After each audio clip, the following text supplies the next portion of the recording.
Audio Jungle.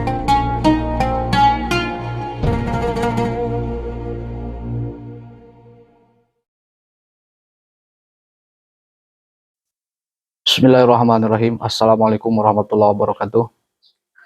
Alhamdulillah wassalatu wassalamu ala rasulillah ma ba'du.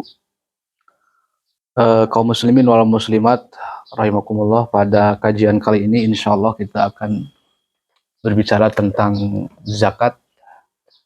Dalam hal ini adalah zakat penghasilan sebagaimana yang diminta dalam kolom komentar. Namun sebelum lebih lanjut kita berbicara tentang secara spesifik bagaimana cara menghitung zakat penghasilan, kita kembali membaca daripada ayat Allah Subhanahu wa taala. A'udzubillahi minasyaitonirrajim. Bismillahirrahmanirrahim. Wa aqimus salata wa atuz zakata warka'u ma'arraki'in. Al-Baqarah ayat 43. Wahai orang-orang yang beriman, dan dirikanlah olehmu salat serta tunaikanlah olehmu zakat, dan bersembahyanglah, berrukuklah, bersolatlah bersama dengan orang-orang yang solat. Dalam kata lain, kita beribadah bersama-sama atau berjamaah. Maka dari itu, saudara-saudaraku, kita bisa pahami bahwa kewajiban membayar zakat itu merupakan satu kewajiban yang sangat penting. Bagaimana Allah mentautkan dan mensatukan antara sholat dan zakat. Dalam kata lain, zakat dan sholat itu merupakan ibadah yang muqaranah.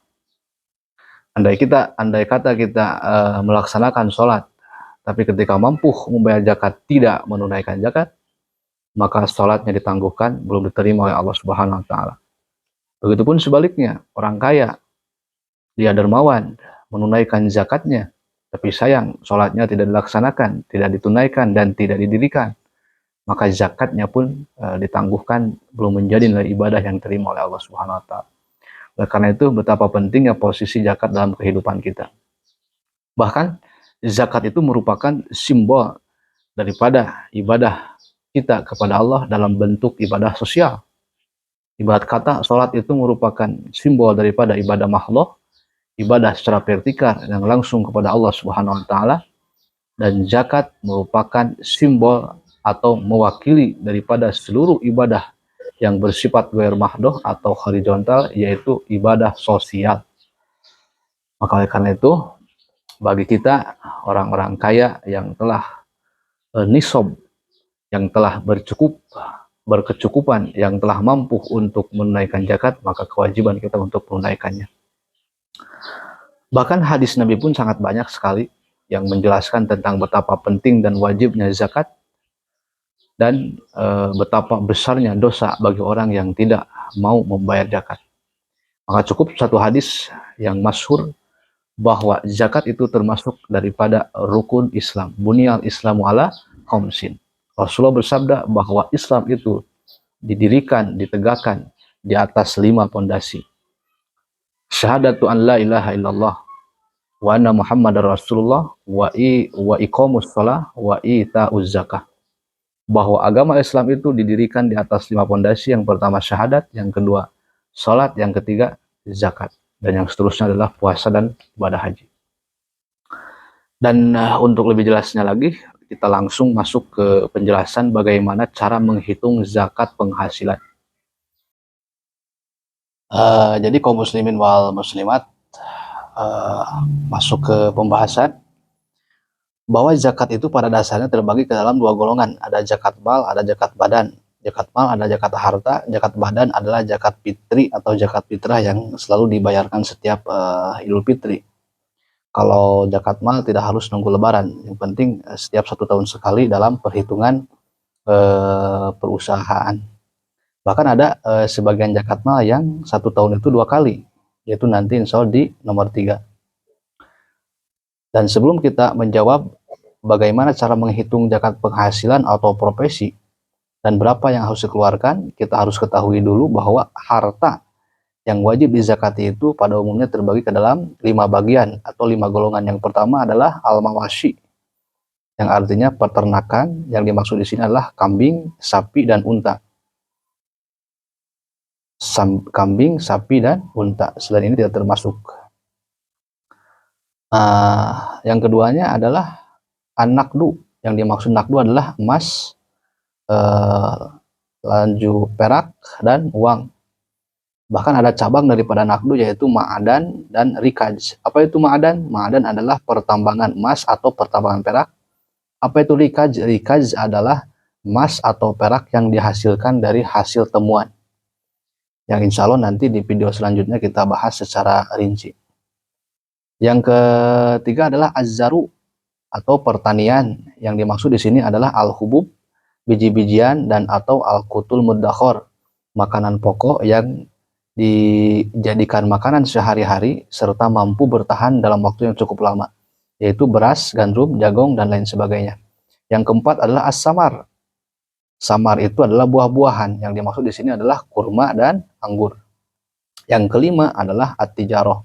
Tijaroh itu adalah jual beli atau perdagangan. Maka kembali ke pertanyaan, bagaimana cara menghitung zakat profesi atau penghasilan? Maka kita harus ketahui dulu bahwa zakat penghasilan itu termasuk ke kategori yang mana. Maka para ulama menjawab, sebagian ulama memasukkan zakat penghasilan ke dalam kategori an-naqdu, yaitu nomor 2. Sebagian para ulama memasukkan zakat penghasilan itu ke dalam kategori at-tijaroh, yaitu jual beli. Dan inilah kaul yang mu'tamad,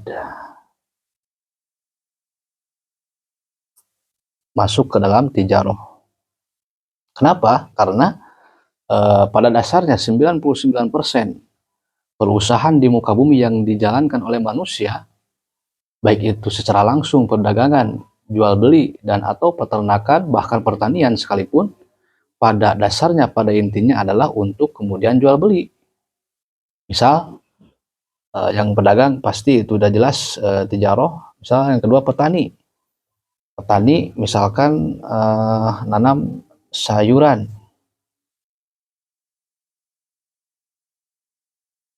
Walaupun yang ditanam sayuran, karena pada dasarnya seorang petani itu menginginkan dalam waktu panen itu menghasilkan panen yang baik untuk kemudian dijual, dijadikan uang. Maka disitulah disebut, maka oleh karena itu seorang petani pun pada hakikatnya sebagai penjual atau pembeli, atau dalam kata lain sebagai pedagang. Maka perusahaannya termasuk ke dalam tijaroh. Begitupun misalkan seorang karyawan,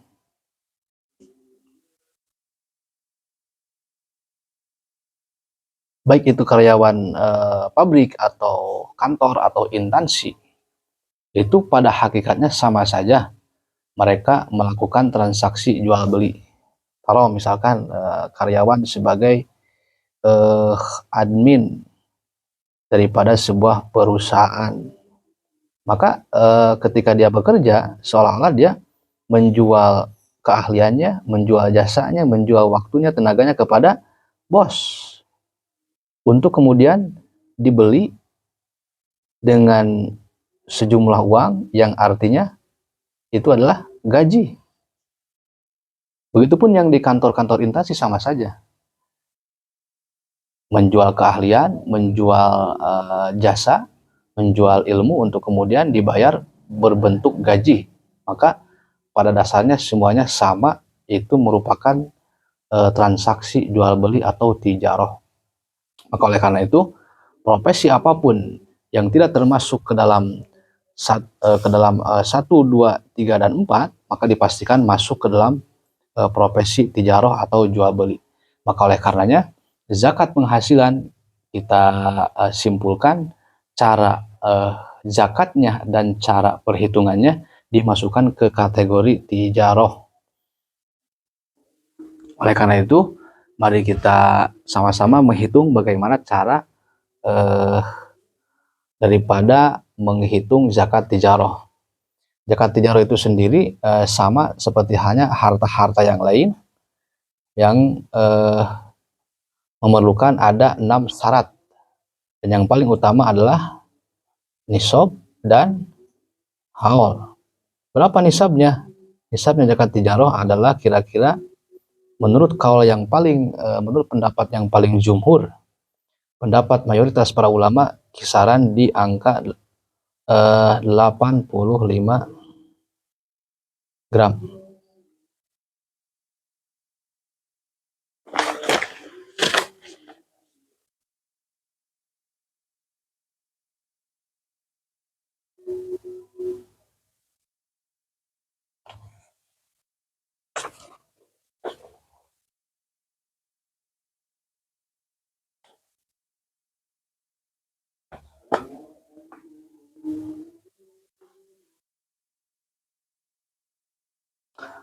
Di angka 85 gram emas,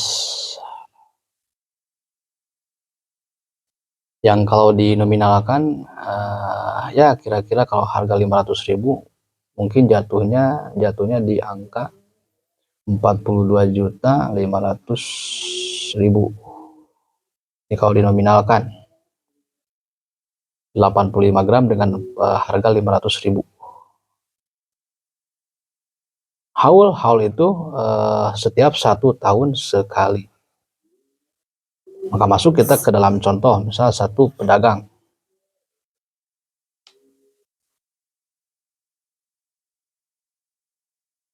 Seorang pedagang, baik itu warung maupun jongkok di pasar maupun toko-toko, dan barang dagangannya pun dagang apa saja, maka cara penghitungannya yang pertama dihitung setiap 1 tahun sekali. Misal si A mulai berdagang, ini catatan perhitungan tahunnya di tahun Hijriah ya. Si A mulai berdagang tanggal 1 Muharram tahun 1443 misalkan. Maka ketika di akhir tahun sebelum menginjak kepada 1 Muharram 1444, dia harus menghitung keseluruhan daripada harta tijarahnya. Apa yang harus dihitung? Yang pertama adalah modal yang ada. Yang kedua adalah laba atau keuntungan atau bati yang ada. Modal yang ada, laba yang ada, dan ini ketentuannya setelah catatan, setelah pemakaian sehari-hari. Artinya sisa dari segala kebutuhan sehari-hari di akhir tahun dihitung modal dan laba berapa jumlahnya.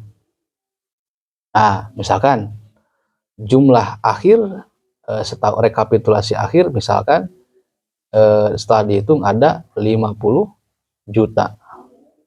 Maka jelas 50 juta itu udah termasuk nisab dan wajib dizakati.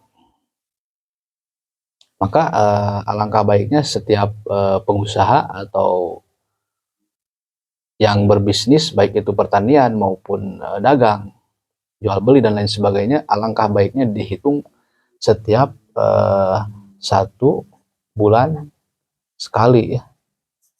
1 bulan sekali dihitungnya, biar nanti di akhir tahun gak pusing gitu. Nah, misalkan satu kali lagi, setelah dihitung modal yang ada, laba yang ada, setelah pemakaian sehari-hari sisanya 50 juta. Maka yang 50 juta inilah yang dihitung wajib zakati. Lantas berapa kewajiban zakatnya? Kewajiban zakatnya dari tijarah itu adalah rub'ul usri. Rub'ul usri itu adalah 1/4/10. Atau dalam kata lain 2,5%. Gimana cara menghitungnya? Cara menghitungnya sangat gampang sekali. Harta yang tadi wajib dizakati dibagi 4, terus dibagi 10. Misalkan tadi harta yang telah dihitung modal dan laba ada 50 juta, tinggal 50 juta dibagi 4, 50 juta dibagi 4 sama dengan, taruh di sini 12,5 juta. Setelah hasil daripada 50 dibagi 4 yang hasilnya 12,5 juta, maka yang 12,5 juta dibagi 10, 12,5 atau 12,5 juta ini, 5 dibagi 10, maka hasilnya adalah 1.250.000. Maka inilah harta yang wajib dikeluarkan dari 50 juta adalah 1.250.000 sebagai zakat. Dan sebagai catatan, yang dimaksud dengan modal yang ada itu adalah kalau dalam dagang, dimulai barang-barang dagangan, termasuk tempat, termasuk perlengkapan-perlengkapan yang dibutuhkan sehari-hari untuk dagang, itu termasuk modal yang harus dihitung setiap tahunnya. Oke, kita lanjut ke contoh yang kedua. Contoh yang kedua,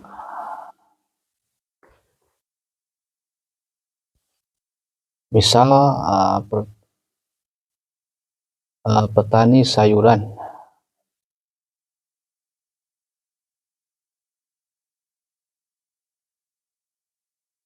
Petani sayuran, misal si B mulai masuk ke dunia bisnis dalam menanam sayuran itu, taruh misalkan tanggal 1 Rajab 1443 misalkan. Maka di akhir tahun sebelum H-1, satu hari sebelum 1 Rajab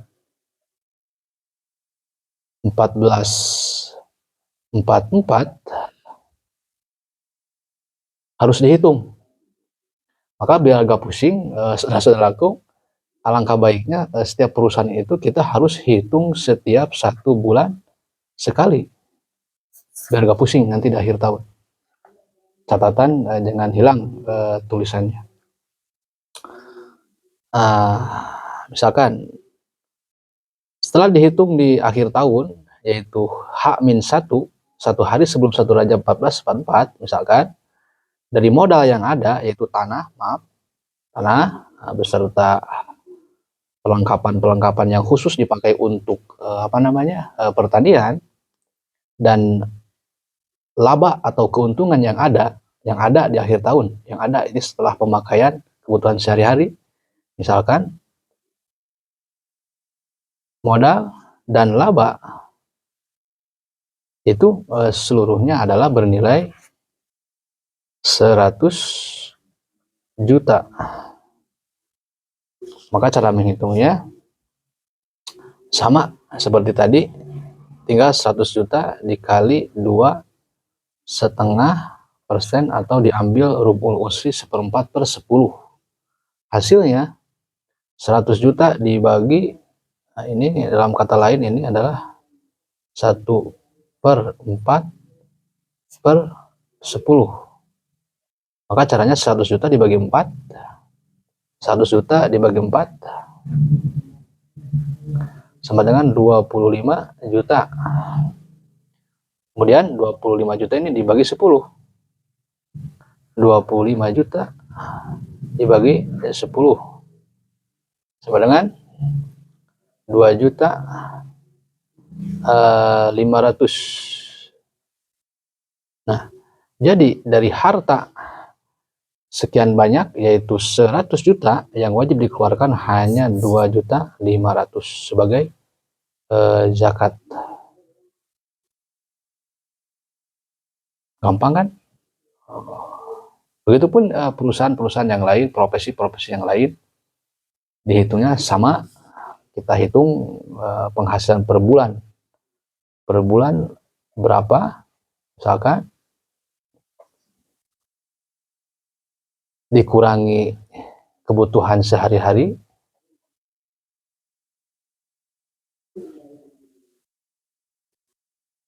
Misalkan hasilnya 5 juta. Kalau memang setiap bulan konsisten, penghasilan bersihnya 5 juta, berarti tinggal 5 juta dikali 12 bulan.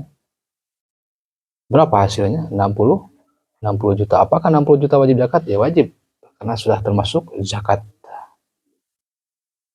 Begitu saudara-saudaraku, sangat gampang sekali cara menghitung zakat penghasilan atau zakat profesi. Kita hitung dulu per bulan berapa penghasilan. Setelah sisa dari pemakaian kebutuhan sehari-hari, berapa hasilnya? Contoh di sini 5 juta. Kalau memang konsisten setiap bulan uang bersihnya adalah 5 juta, penghasilan bersihnya adalah 5 juta, maka 5 juta dikali 12. Dalam arti 1 tahun hasilnya 60 juta, maka di akhir tahun 60 juta ini wajib dikeluarkan zakatnya. Berapa zakatnya? Tinggal 60 juta dibagi 4 hasilnya sekian, terus dibagi 10 hasilnya sekian. Atau dibalikan juga gak apa-apa. 60 juta dibagi 10, 6 juta dibagi 60 dibagi 10, hasilnya adalah 6 juta.